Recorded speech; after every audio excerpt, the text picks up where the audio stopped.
যিয়ে হোক, হিন্দুৱে হোক, মুছলমানে হোক, খ্ৰীষ্টিয়ান হোক, শিখ হোক, বঙালী হোক, অসমীয়া হোক, মৰাণ, মতা, কোচ ৰাজবংশীয়ে হোক, অনুচিত জাতি হোক, জনজাতি হোক, সকলোৱে আগবাঢ়ি যাব লাগিব।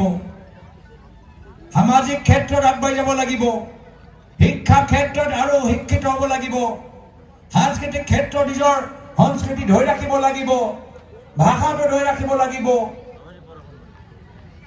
আৰু ৰাজনৈতিকভাৱে আৰু সবল হ'ব লাগিব।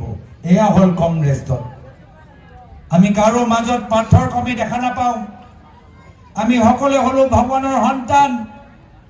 আমি সকলোৱে হ'লো সংবিধানৰ মৰ্মে ভাৰতীয় নাগৰিক।